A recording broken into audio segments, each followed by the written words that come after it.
Hello and welcome to this week of the movies. I'm Matt. And I'm Eric. And if the light has gone out of my eyes for a second straight week, that's just because the Broncos are currently playing.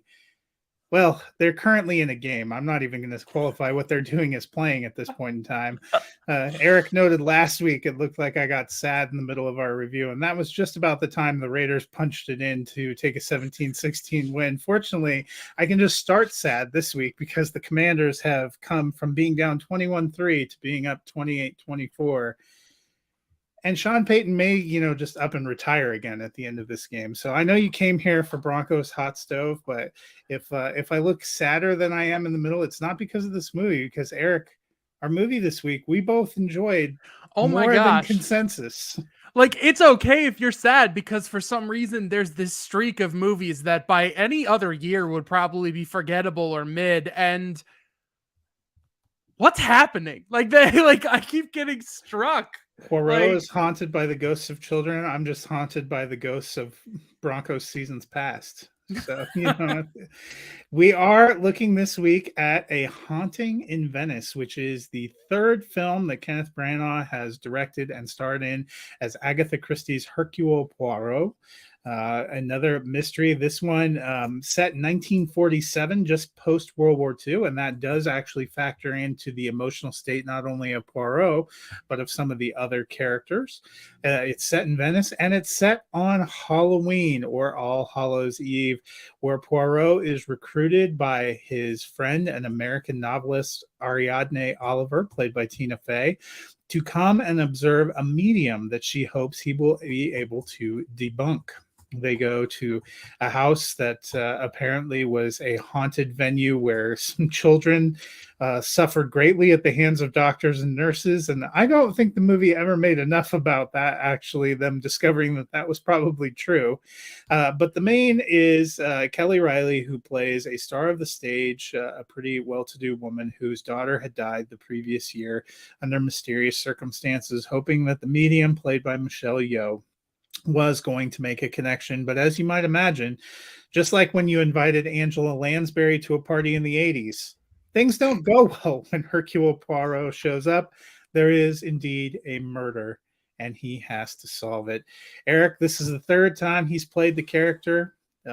People probably have some mixed feelings about this, but how did you feel about A Haunting in Venice? Well, first of all,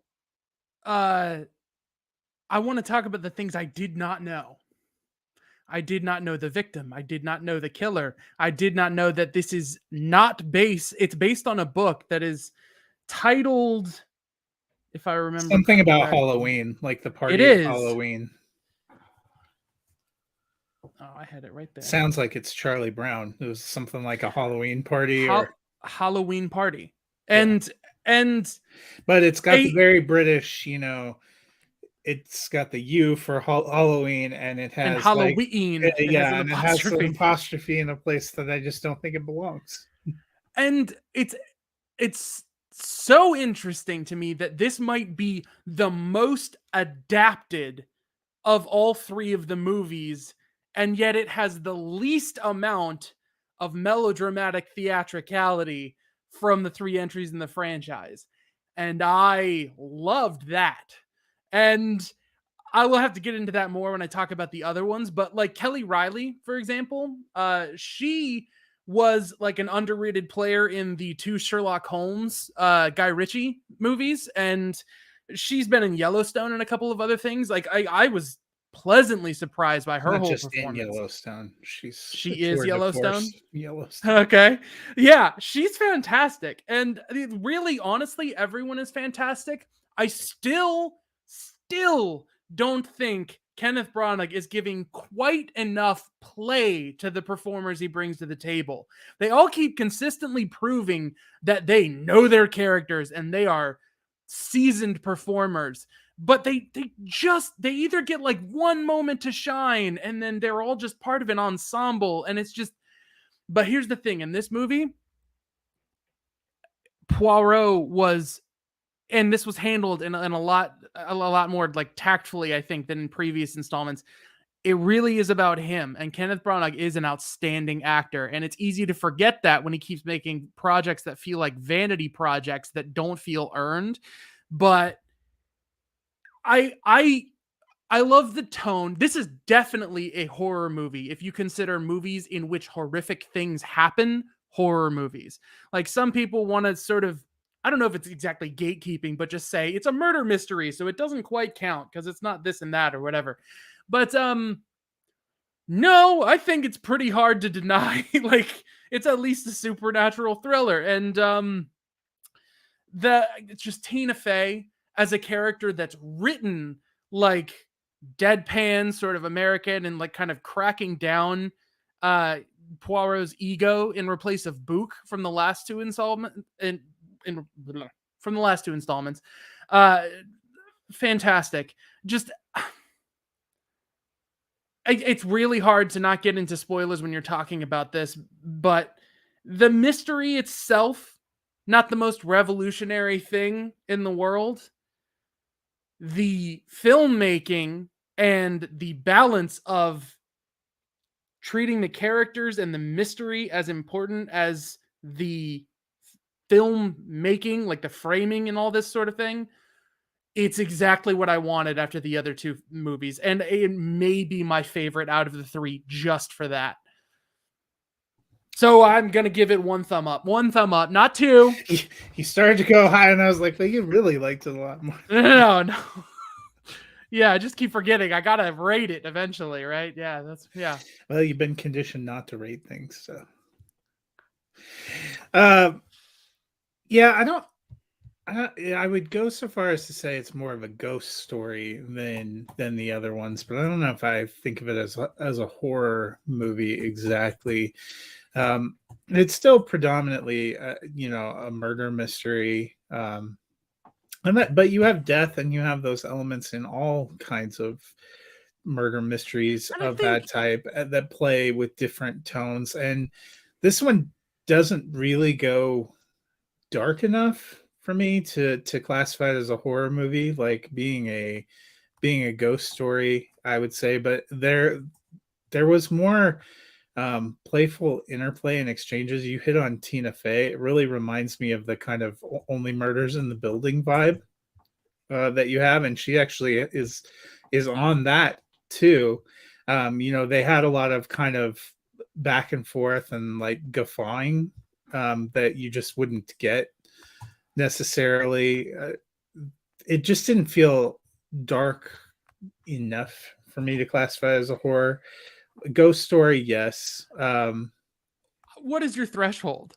Because like, what is missing? That would be in a horror movie. Like, I couldn't think of how to push it darker without turning things into an outright tragedy, which it kind of is. Like, but there isn't even really a supernatural element. There isn't like a. Well, no. Once they get to the end and they kind of debunk everything, they sort of strip the trappings down, It's just really hard to not give spoilers and things. So that's because that's the thing. You get all of the play of ghosts and murder and the death of children and all of these things. What it turns out to be in retrospect, I would say, like, if you knew everything in advance, you wouldn't believe you're watching. So if they leaned more into the mythology of that place and actually definitively proving it, like they have one scene where they go down there and the bodyguard almost in a toss away says, oh, I guess that really did happen. But they don't really find a ton of evidence, and that really doesn't end up being a factor in anything, other than people thought of it as a weird haunted house. You had, the kid that maybe was trying to be his best Haley Joel Osment, but they don't really explore that totally. Like I don't necessarily think of The Sixth Sense as a horror movie either. I think you can have a ghost story that is, the horror is what's happening in Denver right now. But, I mean, you can have that hit you viscerally, like you. Because I just okay. It's flashes of okay. my It's life. gonna be I okay. am giving this one thumb up too. I actually I think in all of them, he's done a decent job of creating like a moody setting. This had one of my favorite kind of cold opens. You know, you've had a cold open in all of them, famously Murder on the Orient Express. You know, he calls out the policeman that called him out there, but you have a lot of time with him like measuring eggs and steps in poo and decides he needs to do it with both feet so everything's balanced. I mean, those were meant to show you ticks. This you're seeing like a different, like a Poirot who wants to close himself off from the world. You have that funny sequence of the bodyguard sort of literally bodying people out, but it was really quick. By 15 minutes into the movie, you are in to that house and into the main. And I don't know if we've always gotten there as quickly. This was probably one of the most economical of his films in terms of use of time. I think it's officially listed as 104 minutes, but it's really before you hit the credit sequence. That's just a lot of glamour shots of Venice from above. It's like an hour and 35 minutes. It's a tight, you know, and the mystery part is really under 90 minutes. It's a Hmm. tightly framed, and it moves at a good pace. I think he picked up a little bit from some of the others. Not that they were overly long, but it was a little more condensed. I like that. And I loved some of the moody shots of the city, some of the establishing shots, some of the ways that they really brought 1947 Venice to life. He loves his Dutch angles. He loves his. You know what? That's fine with me. I I liked some I liked some of those things in the other movies too. I would agree with you. He did, like Michelle Yeoh is the reigning Best Actress winner. I You don't really not to ruin this, but she does not have the screen time you're kind of expecting based on the trailer. Meanwhile, you've got like his bodyguard almost being a co-lead, and not that that guy was bad, but I mean, you, Yeah, they it's go through a murderer's row of actors in the trailer, and they're not all a huge part of what's going on. and But sort of the beats of the reveal of like this happened and this happened and this happened. That's to me the most engaging and successful part of this is Poirot's journey of daring the world to prove to him that there is like life to explore, that even like the darkest parts of what people can do can prove something good. And yeah, that's like the thing for me. Like the rest of it, I would I be just interested to I feel see. like he almost wants to treat this role as his shot at like a because Sherlock Holmes has been done, and that's been such a catalyst for you had Robert Downey Jr. on film, Benedict Cumberbatch in the incredible TV series, which was basically four short film, or, you know, four, not even short, they're 90 minutes. They're Yeah, basically four films per clip, you know, to kind of establish themselves as this really eccentric leading, you know, genius. And yeah. I don't know if other versions, you know, I've seen a couple of other versions. They've had some people that have played it on PBS and other things. Elementary is Poirot pretty is, underrated. yeah, I mean, of Poirot. Oh, of Poirot. Oh my gosh, the And BBC. yeah, Whoa. he often is a little more understated, more like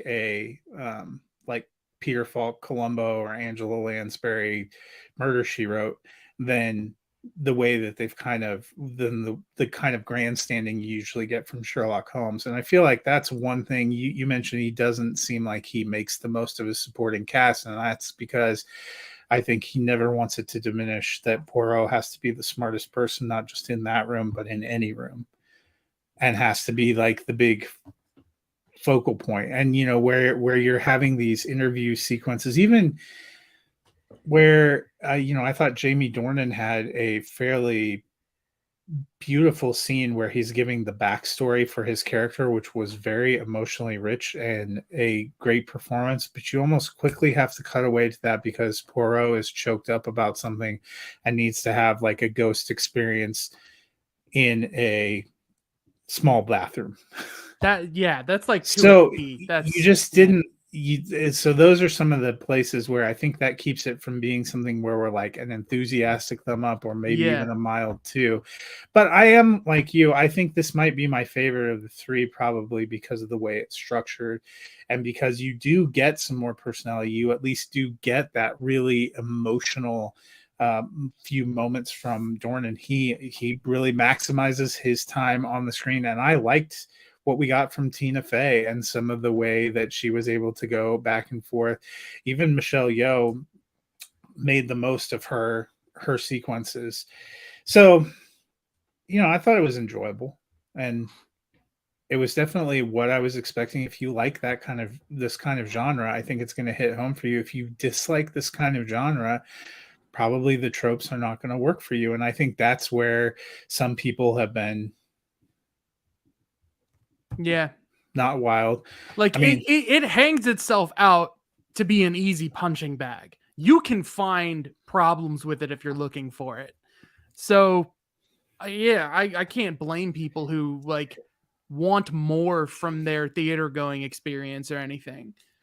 but clearly he's having fun, and the people that he's able to recruit are having fun doing these things, or else you wouldn't get these kind of star-studded casts. And fortunately, no one in this cast created any off the screen problems, unlike his two previous installments, which we will get to here in a minute. But do you have any closing thoughts about your Venice haunting?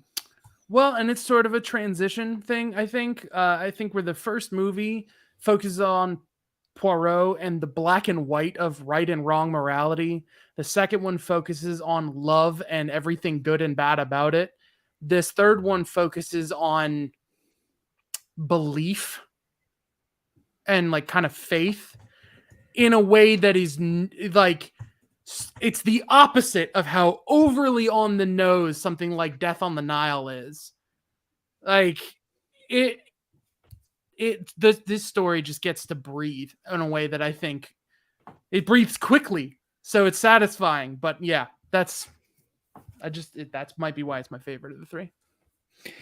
Well, we mentioned this is the third of these Poirot films. We are going to go, before we get out of here, and take a look at the other ones. The first one that came up was Murder on the Orient Express, which is probably her most famous novel, has been done and redone a bunch of times. As you can see, this one had Penelope Cruz, Judi Dench, Johnny Depp, who unfortunately started having his back and forth with Amber Heard started like right before this came out. Daisy Ridley in a non-Star Wars role. Willem Dafoe, as you First can non-Star Wars role, I think. Yeah, well, it was definitely her most high-profile non-Star Wars role. Yeah. I think Olivia Colman didn't even make the poster, which kind of tells you where they were at. Michelle Pfeiffer in here. So this one came out in 2017. All the action confined to the train, and this train trip through kind of a snowy passage. And of course, there is a murder because much like when you invite Jessica Fletcher to your town, somebody's got to die for the privilege of having her there, and that is kind of Poirot's role wherever he goes here. I remember liking this one decently when it came out. I was pretty excited about the idea of making it in the star-studded cast. I think as I look back, though, it might be the weakest of the three for me.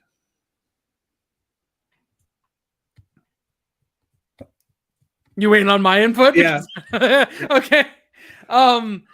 The thing about I was like obsessed with the idea of this coming out because this was pre-Infinity War, right? We were at the height of a machine that was some people would talk about superhero burnout, but really the machine was steamrolling towards a climax, and blockbusters, mega blockbusters are becoming this big thing. And all of a sudden you get the promise that this completely off the wall where it's more of a human character drama, but they're going to put the budget of a blockbuster behind it. I was like, whoa. And I hadn't yet at the time I'd seen like Kenneth Branagh's Frankenstein and Hamlet, and he'd done Thor, but I hadn't seen enough of a balance tip for me He to be might not like have been having the any. most ideal fit for the Marvel Cinematic Universe, if we're being Yeah. honest. Again, Dutch angles. But yeah, I just it seemed like such a thing that stuck out as like this could be really cool if it gains traction. But the thing about it is Murder on the Orient Express, which is probably the most singularly interesting resolution to a murder mystery that I can think of. Like, if you're going against the grain of find the killer, I don't think there's anything more jarring that you can get out of it. And then you have the BBC rendition and the 1970s classic version of the movie, and people have read the book. And it's like, how are you going to make this something fresh and makes this a version that people want to go back to? And their answers seem to have been theatricality, like the vistas of the mountain and them trapped there, and stage everyone like it's the Last Supper painting at the end, and so much like and I did not buy into that. I thought the performances were so interesting, and a lot of the dialogue was sharp in a way that still felt like the characters weren't all just like Aaron Sorkin sort of quick-witted. I love Aaron Sorkin, but the characters still felt unique in themselves. And it just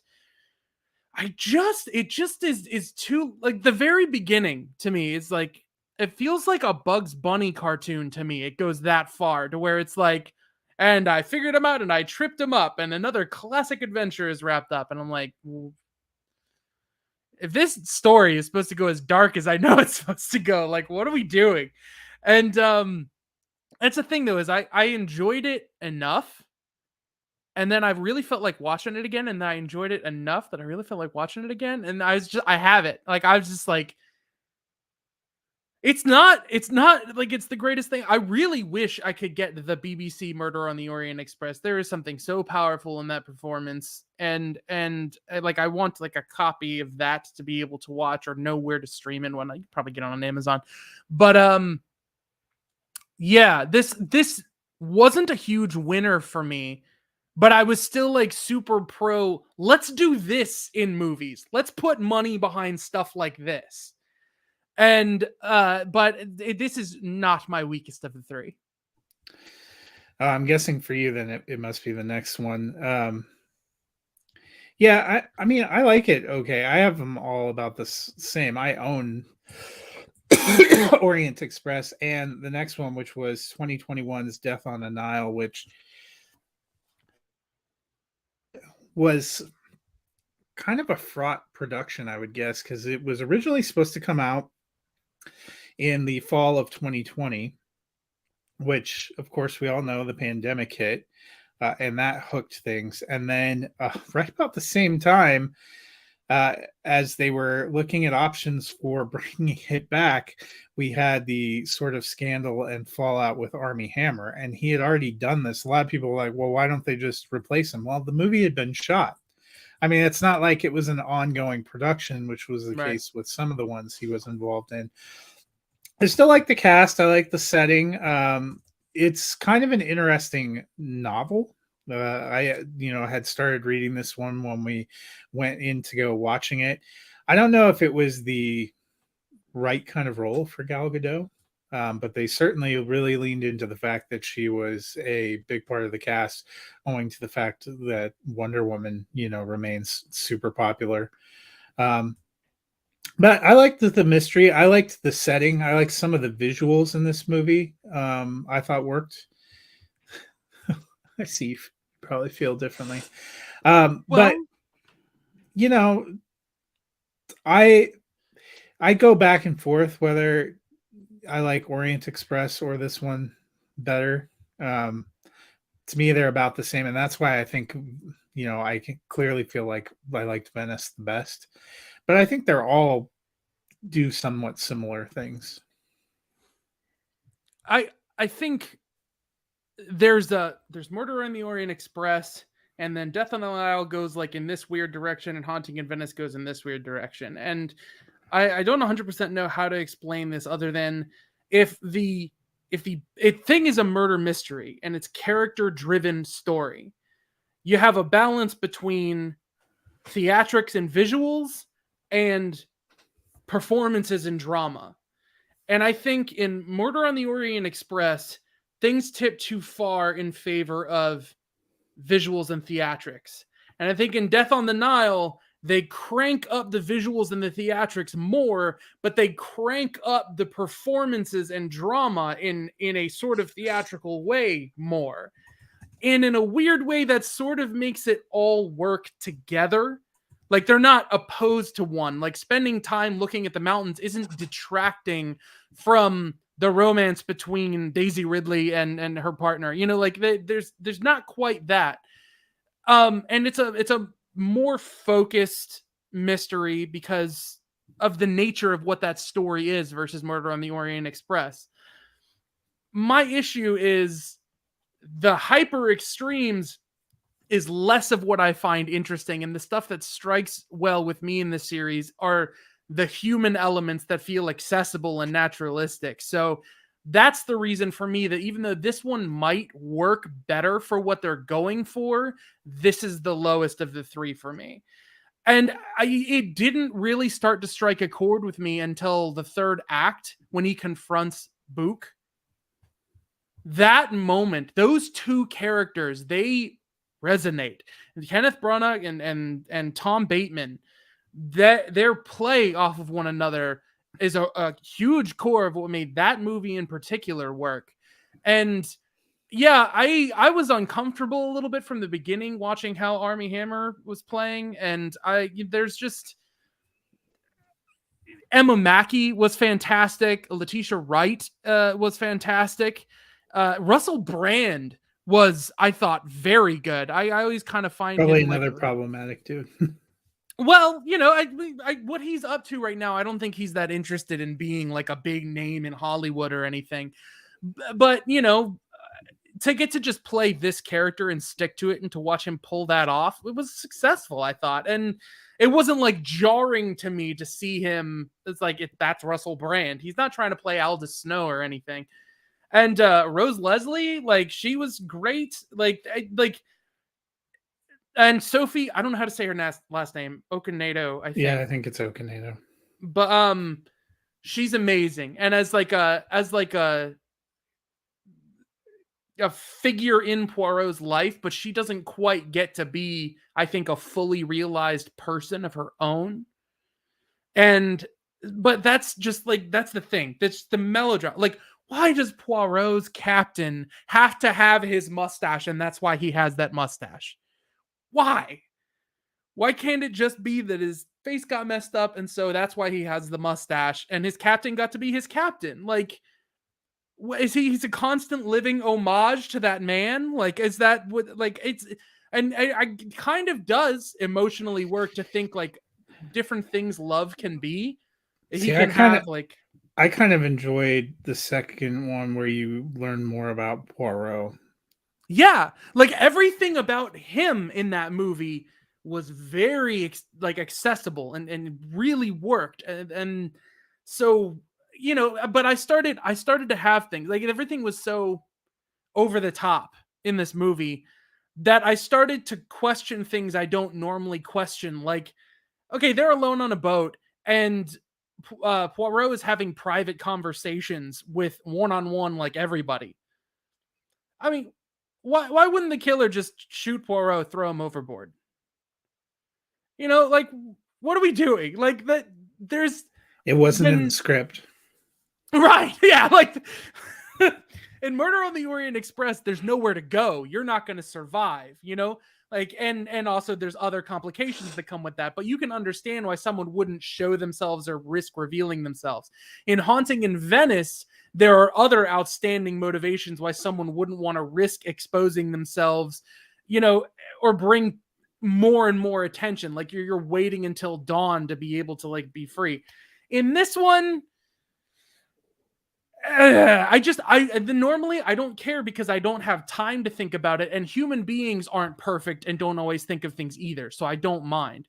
But this did that. It's just a little too far of a step, and this isn't really the movie's fault, but a lot of the green screen did not work for me just because of the recognizable like we're in front of the Great Pyramids, and we have to capture all of this stuff that it's way harder to capture on location. And it was filmed before the pandemic, so I can't even credit that to social distancing issues and whatnot. Like it's recognizable. So I just think there are slightly too many problems, and it's slightly too theatrical for what I'm looking for. And then Haunting in Venice just kind of perfectly settles into like being dramatic, but in like a spooky way, and like, you know, it does a thing. So yeah, no real hate on the movie. Again, kind of like Haunting in Venice, I think you can find reasons to dislike these movies, and plenty have.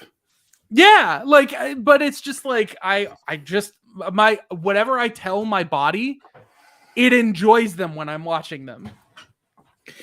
So let me ask you, do you think there will be more? I hope so. Because I feel like he's learning, and I feel like each installment is unique. And I feel like, especially the way Tina Fey's character was written and performed, he showed a lot of insight on how people are kind of shifting on it's almost become a trope of having your eccentric detective who's like robot minded and is, you know, questionably on the autism spectrum or doing this and that. And I think he's kind of grounding things a little more, and he's trusting himself to be the lead more in a way that works. If he made a fourth one and he picked a story that has just a slightly smaller roster of characters, like A Haunting in Venice, and just gave the characters a little more time, like trusted the actors, and there was something more human about the way they relate to one another, like, I just think it would get better and better.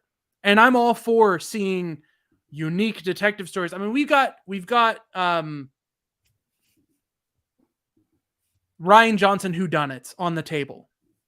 I'm okay with there being this sort of competing Ryan Johnson all over the small screen. You know, we have third season of Only Murders in the Building. The After Party just finished season 2. I mean, that whole kind of I think we're shortly away from them like bringing back Murder, She Wrote or Columbo or something. Yeah. But the thing is so far, I would say like Only Murders in the Building and the Ryan Johnson whodunits, they're about intellect, cleverness, and wit.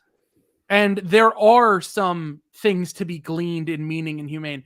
But these movies, these are about humanity and morality. And like, if these were handled in a way that treated these subjects as real human subjects and not theatrical set pieces, this could be a worthwhile, unique, standing series that I would really like to see continue to explore different subjects.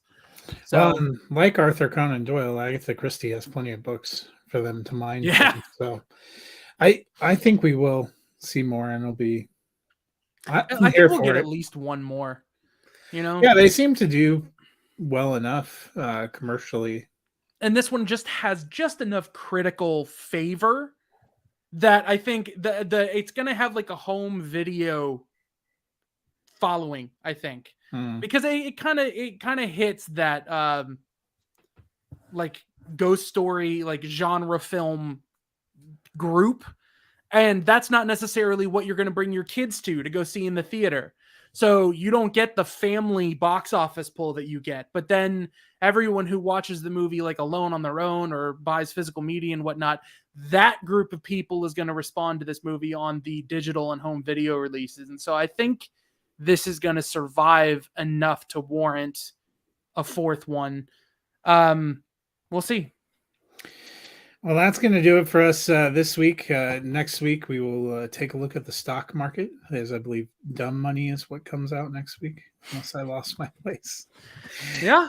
You know, I know a lot about the stock market. No, I'm just kidding. I don't know. Oh, yeah. We're experts. So definitely come back here for a functional analysis of how that entire GameStop short went. And then we'll get into the movie. But you know what? If you are waiting to catch up with something in the meantime, Eric has brought back his TikTok movie reviews. He even has one for Murder on the Orient Express. Why don't you tell us a little bit about that? Well, Death on the Nile is coming out. I've already recorded it, and they're just like 1 minute movie reviews. You can find me at High Contrast FLM everywhere. Twitter, Instagram, TikTok, like I don't know if there's some new thing already that I don't know about that's like out there. But I used to do this. How I got started movie reviewing was on this app called Rizzle, and that's where I met Ricky, the guy who leads our whole thing. And TikTok is just like another step with that. And I don't have the time in my life to do long form projects or fully edited videos, but this voice, like, you can get out on a different platform and like I can do a lot more creative small one-shot things there. So follow me at High Contrast FLM wherever. And if you came here because you saw something I pulled from there, thank you. Welcome. You must be one of the 200 people I currently have following me. And if you came here to see if I would have an emotional breakdown as the Broncos lost another game, the game hasn't yet ended. So joke's on you. Although it certainly is looking like it's tracking toward emotional breakdown territory. If I was Sean Payton, I might just retire again after this game. Yeah. But that'll do it for this week. Until next week, you will find some reviews that I have for other streaming content and other movies that came out this week. Will drop Wednesday on the site. Otherwise, we will see you at the movies.